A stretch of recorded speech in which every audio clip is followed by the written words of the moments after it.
Welcome to Phoenix, Arizona Homes. Today I want to introduce my wonderful friend, Cricket.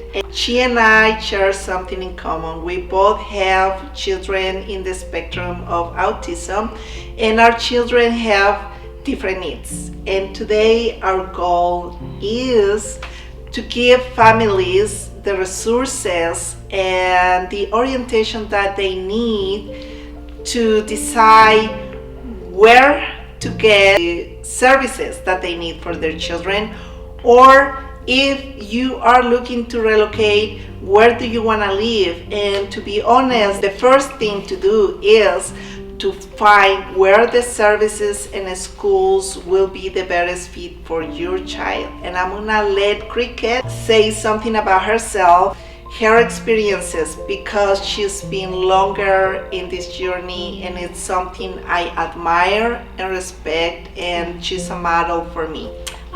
Thank you. I appreciate it. Hi, I'm Cricket Barrientos. I'm founder of Sounds of Autism. We're a nonprofit organization established in Goodyear, Arizona in 2011. And I started this really just to bring a voice to autism and share with families a little bit about things like real estate. How do we navigate that for a family member that has different needs or special needs? And so when I met Yvonne, it was just a relationship that we continued to grow. And you'll learn, especially if you're a family of autism or you're starting this journey, that the autism community is a very tight-knit community. We work well together. We all understand each other's language, and we're very patient people. We work with people on their schedules because we understand that a lot of times life isn't exactly the way it's supposed to be. And so we're okay with that. I think we do a good job with that. So, but I appreciate you having us today, Sounds of Autism, being on any kind of platform at this point, just to share all the different things. We serve families from prenatal until the end of life. So this is a very important topic. And I do have a confession to do, because I am a parent that comes from a very structural and disciplined family. And for me, when you have certain behaviors on a child, it's just bad parenting. And it really was eye-opening until I had one of my own. So for parents of autism, only if you are a parent of autistic children, you can really have the compassion and understanding that it takes. Yes. And it's a very humbling journey. I am very blessed to be parent of one, because I have learned so much. And I really, really want to help families, because I see a lot of times on Facebook groups, just like you mentioned, and they are asking because they are from a different state, or they are moving to a different area here in Phoenix, Arizona, and they are wanting to know, okay, so what services can I get? Or the most common question I have seen is, what is schools? Yes. And just what is the best school for your child? It might not be the best fit for my child, and I think that's what we want to accomplish here. Yeah. So Cricket, let us know, where can we start, where can we go, because a lot of times we do have a lot of organizations and entities that are done by the government, but at the end of the day, they can only disclose so much, or they can just give you the information, and by the way, you are on your own, figure it out. Yeah. So for us, our organization was set up for that exact reason. We really want to be transparent to the people that we serve and let them know that, as Yvonne said, it really depends on the family's needs. Every one of us has a different journey.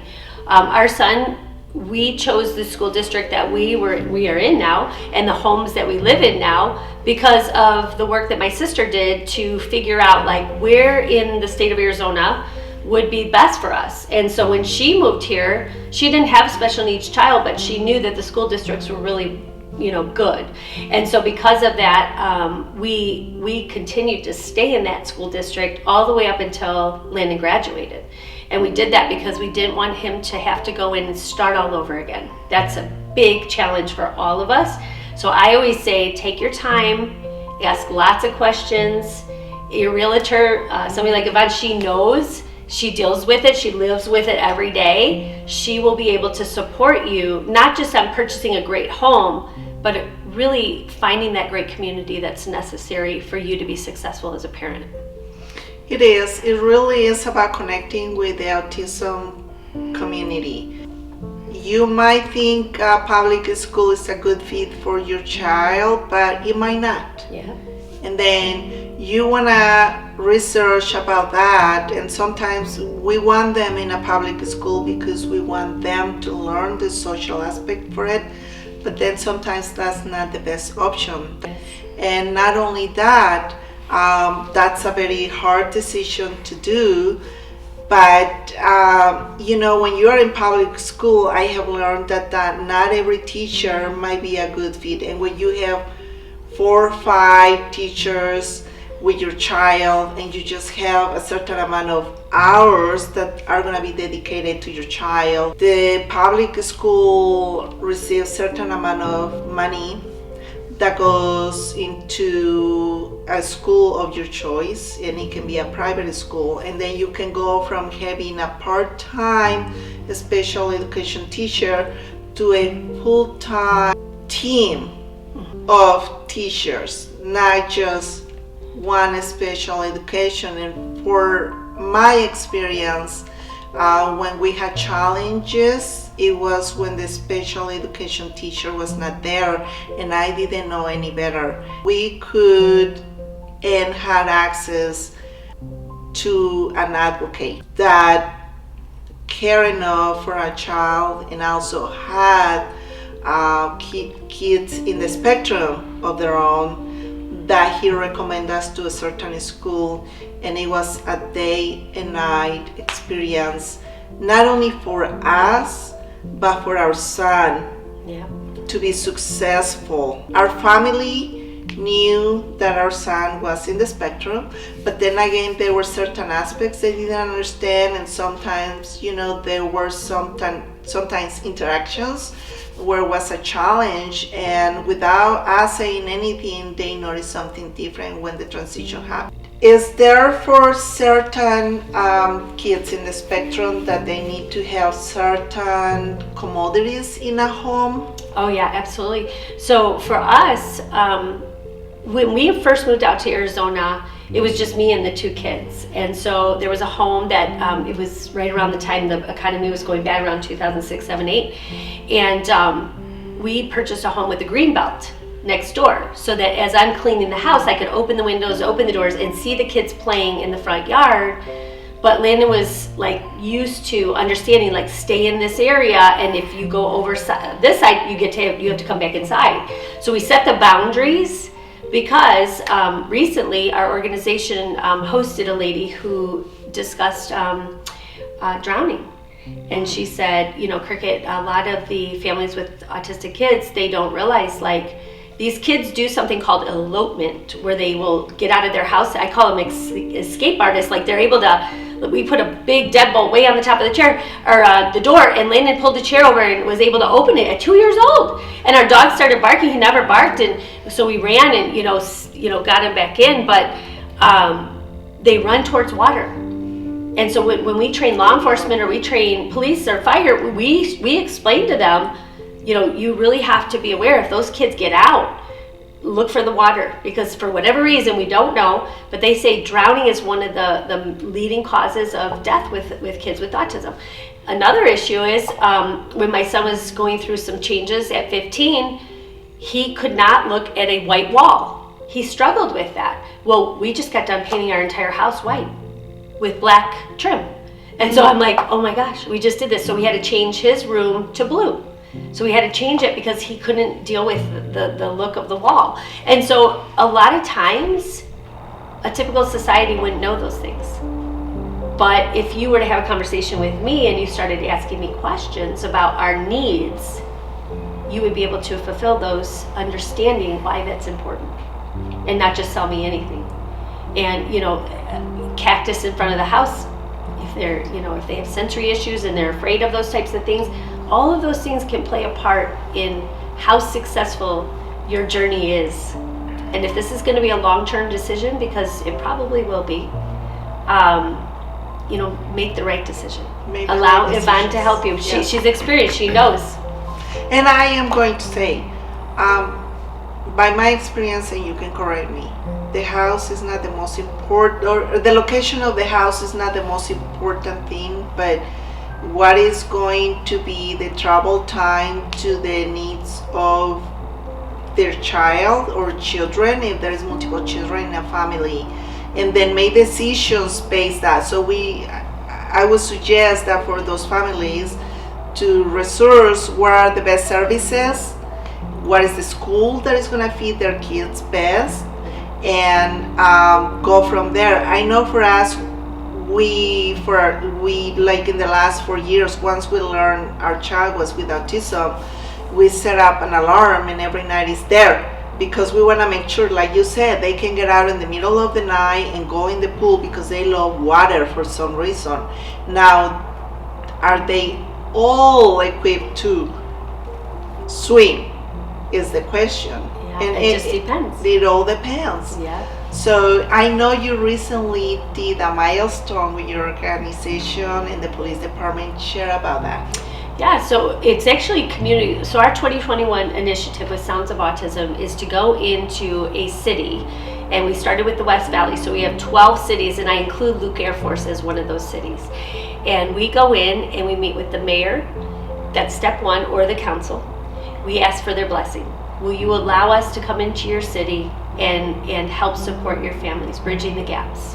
Then we meet with the chief of police or the police department, and we ask them for their blessing, because we're going to train these kids how to respond in crisis intervention, and we want their support. And then the last is the resource center, which is what I did this morning, and we go out and we find the resources within each of these cities, and we work with those resources. We call them vetted resources, the ones that we know want to help us and help our community that we serve.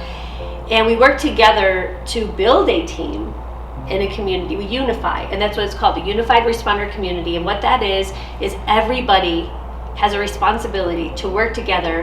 And I was just having this conversation with Landon. We work together, we succeed together, and we fail together. We're not pointing fingers, it's everybody. So if we fail, everybody fails. And that's just how it is. And I think having that community would encourage families, because I have families all over the world that follow what we're doing. And many times they will reach out to our organization and say, where is the best place for us to move? Mm-hmm. And I'm like, wow, they're not asking like, do you have a job out here for me? That's like the last question of the conversation. They're saying, what type of resources, what type of communities is autism accepted in the state of Arizona? That's what they care about. And that's the right decision, right? That's your child. Right. But we understand that.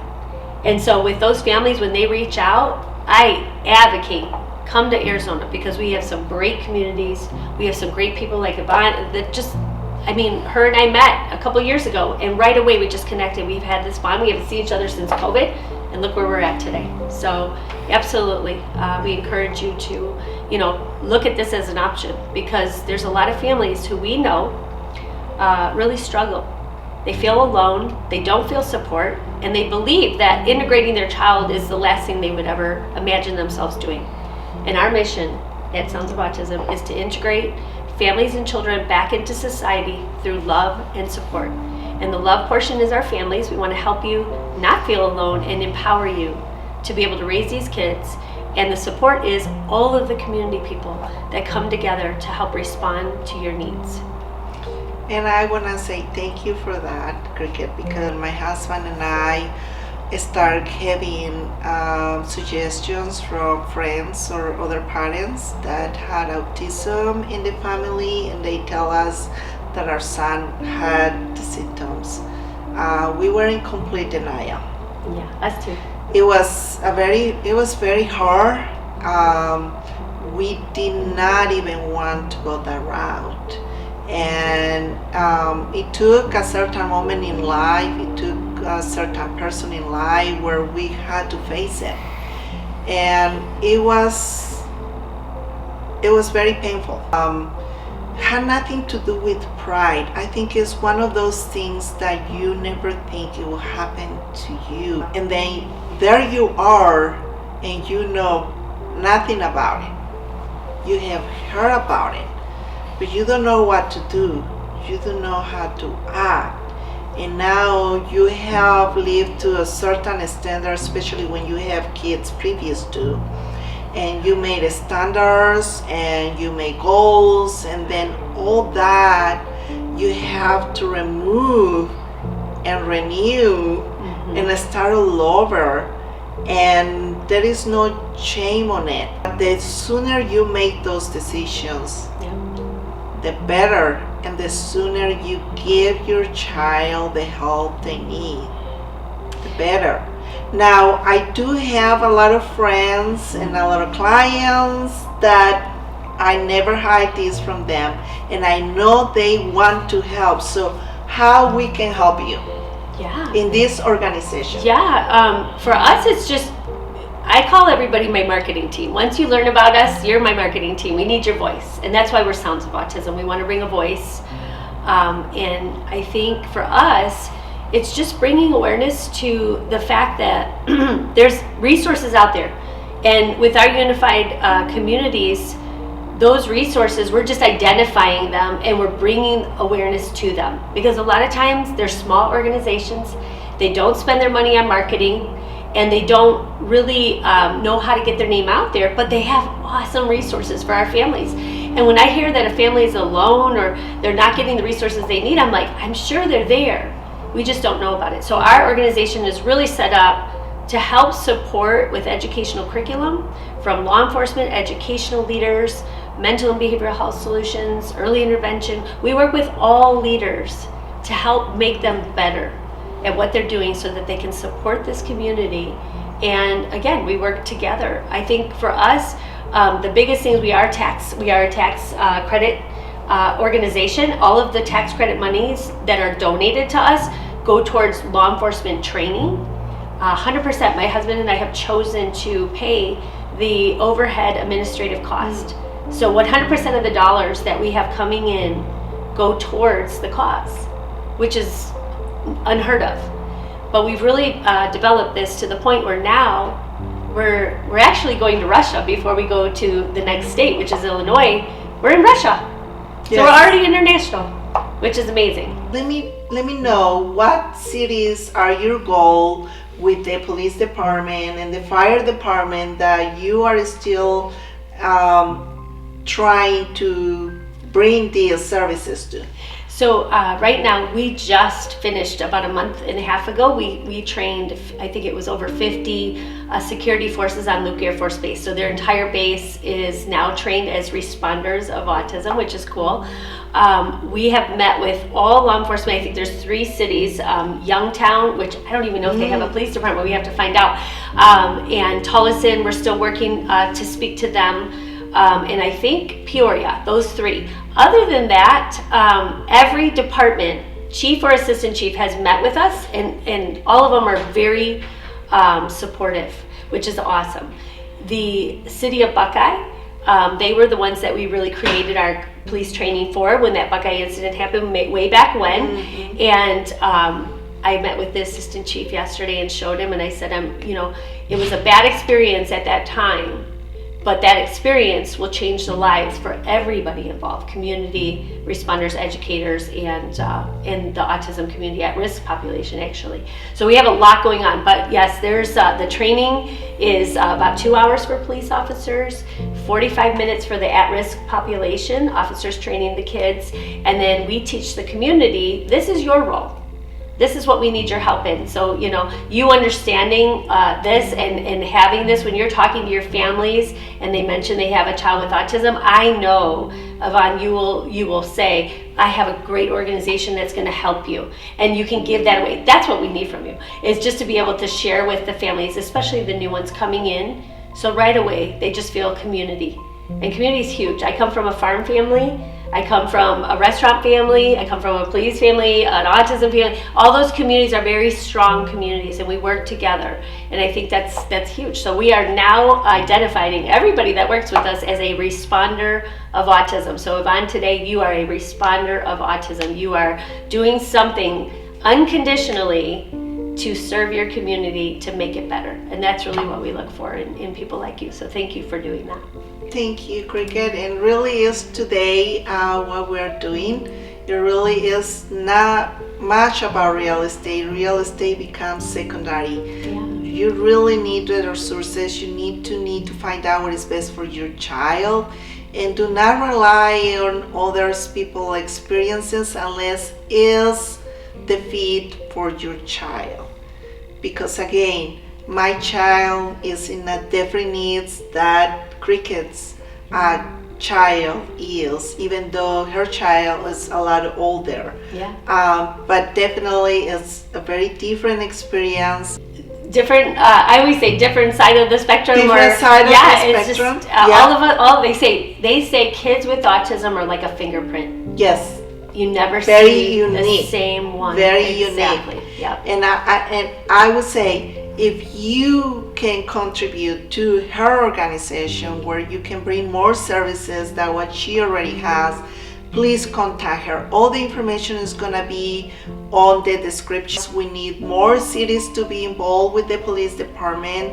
So if there is somebody in your family that works and can help to bring this awareness without cost to the city or the department, we need that, because the spectrum is very, very different than anything else, and it can be very successful as long as we communicate in the right way with them.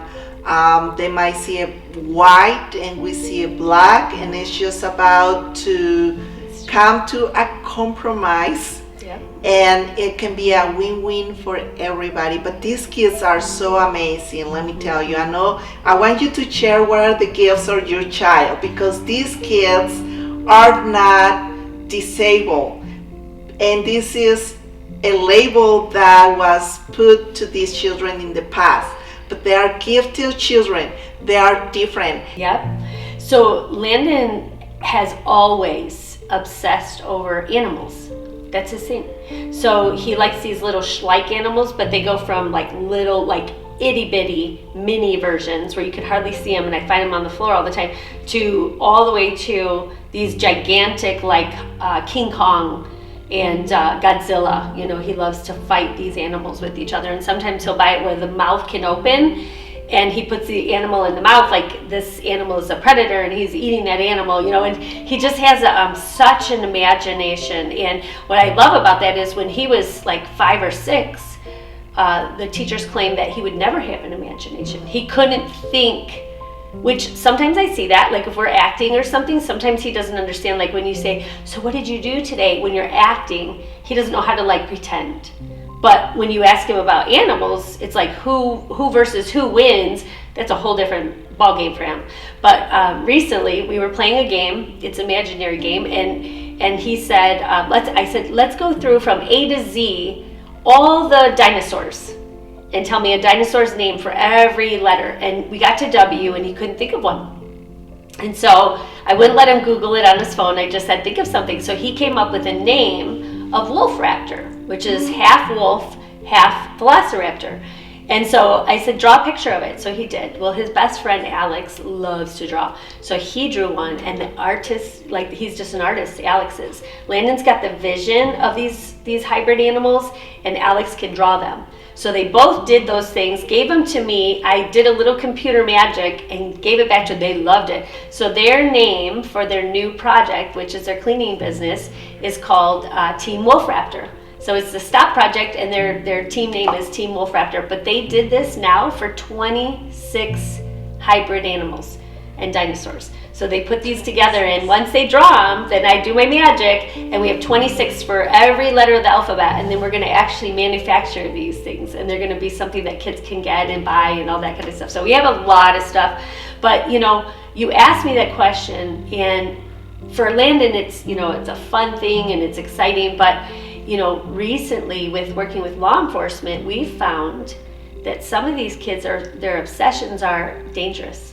The one kid was obsessed with BB guns, and every time law enforcement would pull up, he would pull out the BB gun to show it to them, and they didn't realize that it wasn't real. And so there's been times, where we've worked with law enforcement to figure out ways to help these kids understand pulling that BB gun out of your pocket isn't good. So the other portion of our unified responder community is really bringing awareness to a lot of these things that we're discussing today to the people that don't understand, typical society, people that they're not affected by it, they don't live with it or understand somebody that lives with it, and educating them on these simple little things, but understanding that these simple little things like an obsession with guns or an obsession with BB guns or knives, those things as they age into adult aren't a good thing anymore. Not even when they're little, but for sure when they're an adult, right? And they're independent. Now that's their obsession. And let's say they're just walking down the street and somebody doesn't know them and they see them talking to themselves or stimming or doing any of those things that they do. It really puts them at risk. And that's what we teach, is we educate that type of thing, and we teach community so that, again, we protect them as they go through these stages. And we try to divert or direct them to something that might be a little safer. And as soon as you see that, fix it, change it. A lot of people that is in the spectrum will not harm anybody because they actually have a lot more compassion than more of us. I'm gonna speak again for my son because in the earliest stages, there was a kid that actually smashed a butterfly. And when I picked him up from school, I could tell he was really upset. He was about to burst in tears, and I asked him, what happened?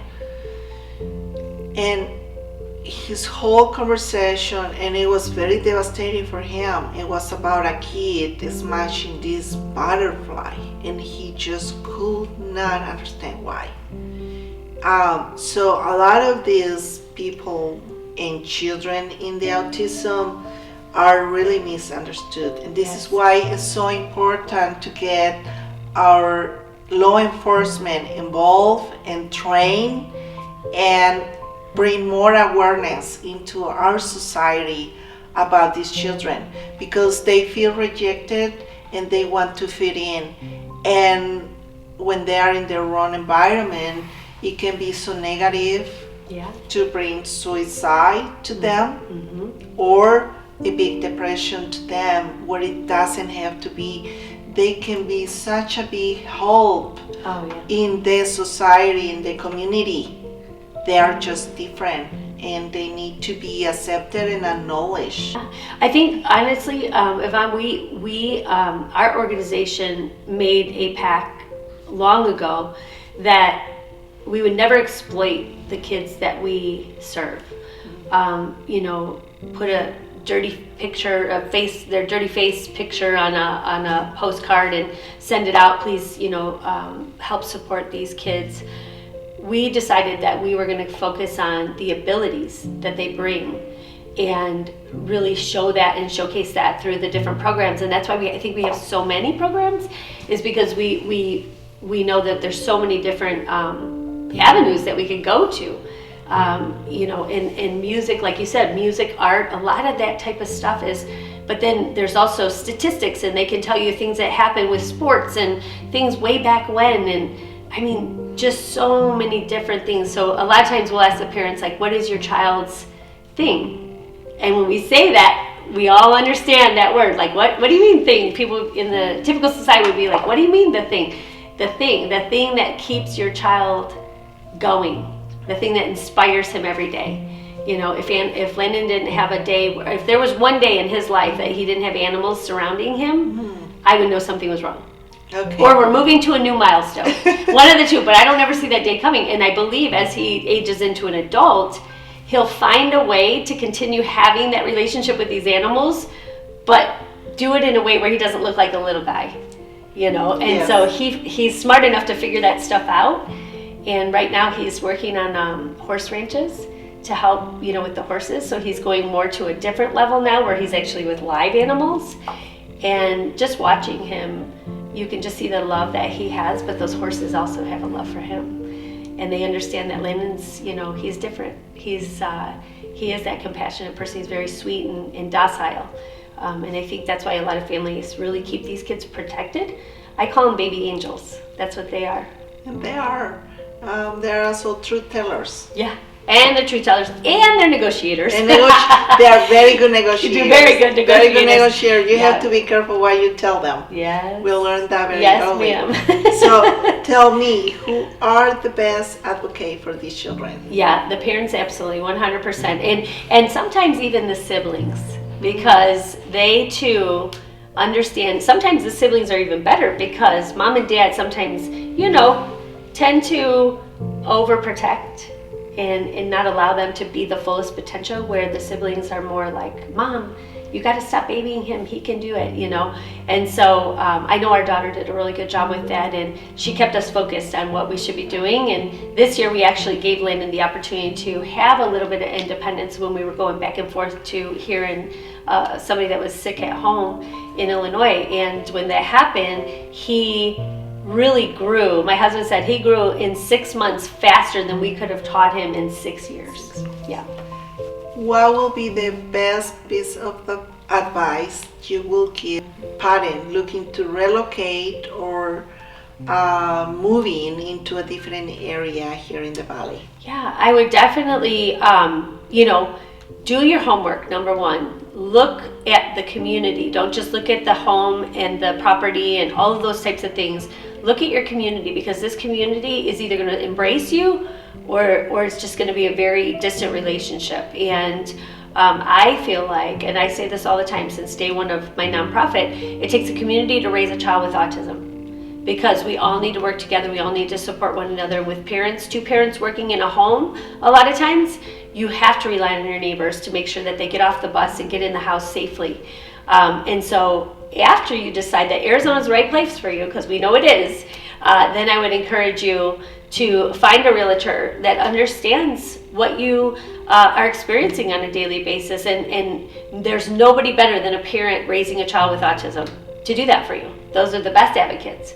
And I know Yvonne will take her time with you. She'll be very patient, and she'll allow you to ask a million questions so that she too can confirm that her client is getting the best care possible and her client's child is getting the best care possible. Thank you, Thank Cricket. you. Thank you. If you are a parent with autism, and if you are in the very earliest stage, please reach out to help. It is so important that you are embraced by the community so you can learn more, you can have the resources, and that you don't second guess yourself. We really are the best advocates for our children, and they rely on us to every decision and everything that is going to happen in their life, from schools, community, and their social aspect of it. So we hope this was of value to you. Thank you for watching. Thank you, Cricket, for being here. I really appreciate you, and I admire you, because Thank you. this lady has put years into this organization and has accomplished so much. I don't even know where you get the time from it. And I want to thank you again. If there is anything else you want to add? Yeah, just look at the camera, Yvonne, and say, I am a responder of autism. That's all we ask. I am a responder of autism. Thank you. 100%. Thank you. Thank you, guys. Thank you.